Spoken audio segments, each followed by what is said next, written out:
Assalamualaikum warahmatullahi wabarakatuh. Kali ini saya akan membahas tentang komunikasi efektif dan public speaking. Komunikasi efektif adalah pertukaran informasi, ide, dan perasaan yang menghasilkan perubahan sikap sehingga terjalin sebuah hubungan baik antara pemberi pesan dan penerima pesan. Pengukuran efektivitas dari suatu proses komunikasi dapat dilihat dari tercapainya tujuan si pengirim pesan. Dan tugas untuk komunikator itu adalah pihak-pihak yang menyampaikan pesan kepada seseorang ataupun khalayak luas. Sedangkan komunikan adalah pihak-pihak menjadi target atau sasaran dari suatu pesan disampaikan oleh komunikator. Jadi kegunaan fungsi komunikator adalah menyampaikan pesan. Perbedaan dari komunikan dengan komunikator itu untuk menyampaikan pesan, sedangkan komunikator itu untuk menyampaikan pesan kepada seseorang atau khalayak luas, sedangkan komunikat adalah target atau sasaran dari suatu pesan disampaikan oleh komunikator. Siapa yang jadi target atau sasaran dari suatu pesan disampaikan oleh komunikator. Materi dalam komunikasi verbal 7%. Dari semua materi di 100% itu verbal 7%. Kata-kata dan terdiri dari kata-kata, bahasa, pemilihan diksi kata. Yang kedua, vokal 38%. Volume dari mencakup volume, suara, intonasi, dan artikulasi. Sedangkan visual dan penampilan bahasa tubuh, gestur, dan mimik wajah. Hal-hal yang harus diperhatikan dalam berkomunikasi adalah pertama bahasa tubuh kita, sehingga manusia itu akan, jika kita menjalankan komunikasi, kita harus melihat dulu atau mengatur bahasa tubuh kita atau melihat bahasa tubuh orang lain. Bisa yang kedua juga bisa kontak mata, karena kontak mata juga bisa berperan penting jika kita bisa melakukan komunikasi dengan kontak mata itu insya Allah lebih cepat tangkapannya. Sedangkan yang ketiga adalah mindset kita harus perbaiki dulu untuk membuat komunikasi. Yang keempat adalah bahasa, konteks, kelancaran bertutur kata. Jika bertutur kata kita yang kurang, maka komunikasi kita akan direndahkan atau tidak diperhatikan lain. Jika bertutur kata yang rapi, maka jika lancar, maka kita akan diperhatikan, akan disimak, dan maka akan dicatat oleh orang tersebut, sehingga komunikasi itu pun akan berjalan lancar atau teratur. Kenapa pentingnya kontak mata dalam berkomunikasi? Pertama, yaitu pertama dia akan membangun respect. Jika kita berkomunikasi dalam melakukan kontak mata, maka kita harus melakukan kontak.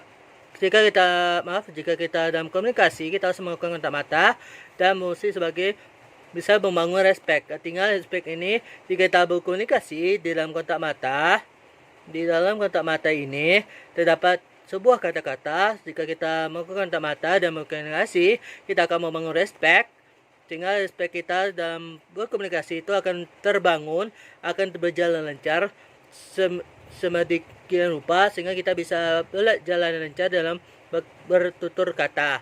Yang kedua, meyakinkan. Artinya dalam komunikasi kita harus meyakinkan si lawan pembicara kita untuk berkomunikasi secara jujur. Dan ketiga adalah emotion. Kontak mata dapat memperlihatkan ada seorang sedih, marah, bahagia. Artinya jika kita melakukan kontak mata, kita akan mengetahui apakah dia melakukan sedang sedih, marah, dan bahagia. Yang ketiga, yang empat adalah dia akan melakukan building friendship. Artinya melakukan kesan terbaik dan bisa melengkapi hubungan atau pertemanan. Artinya kontak mata dalam komunikasi ini, jika kita berkomunikasi, kita harus melihat mata dia. Pertama kita bisa membangun respect, kedua kita bisa mainkan dia, ketiga kita harus memperlihatkan emosi kita atau kita bisa melihat emosi orang lain untuk memperlihatkan ada keadaan seseorang dari kita, baik kita maupun si lawan pembicara. Yang ketiga ini keempat ini ada building friendship. Building friendship adalah kontak mata memberikan kesan terbaik kepada komunikan dan dapat melakukan hubungan.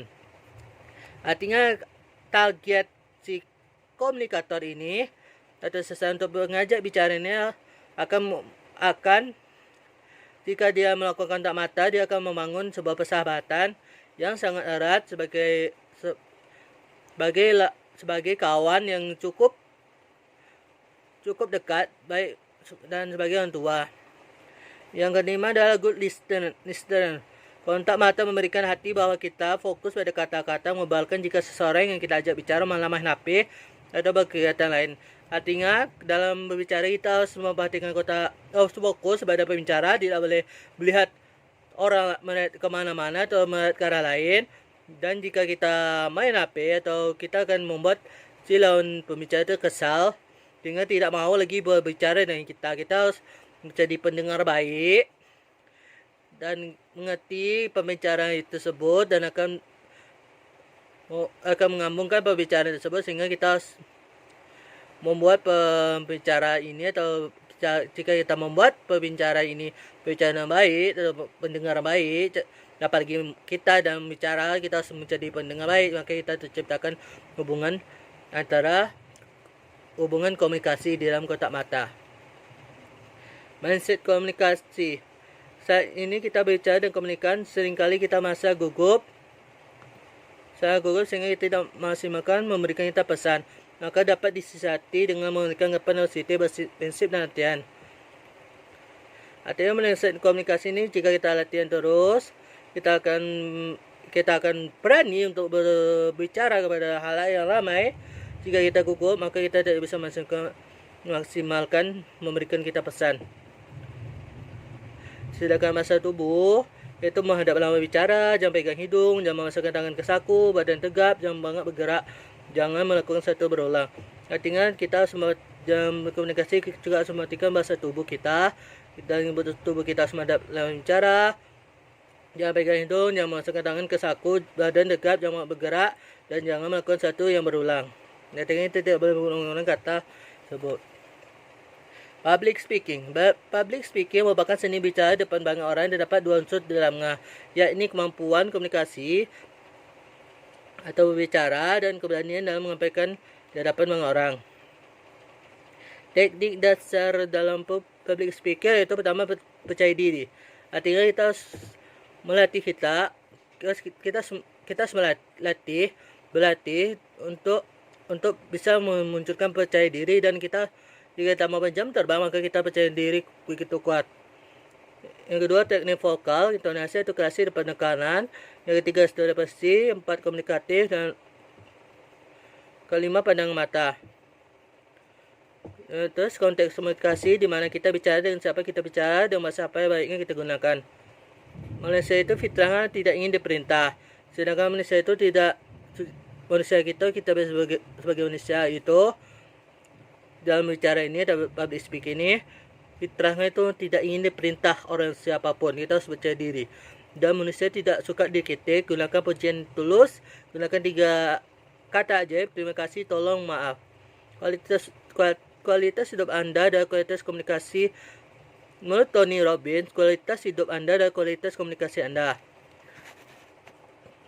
Menjadi public speaker yang baik harus selesai menjadi pendengar baik. Tips menjadi percaya diri dalam public speaking itu berlatih dalam melakukan sesuatu. Untuk kita terbiasa, belajarlah berretorika di hadapan cermin, berkendara sambil simulasi.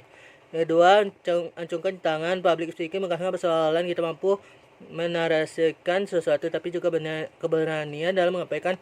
Bangunlah mental bicara di setiap kesempatan forum. Terlibat aktif dalam organisasi, praktik bicara tentu ada juga kena tuntutan tanggungan dalam melaksanakan amanah berorganisasi telah menuntut kita menyampaikan gagasan dan pendapat.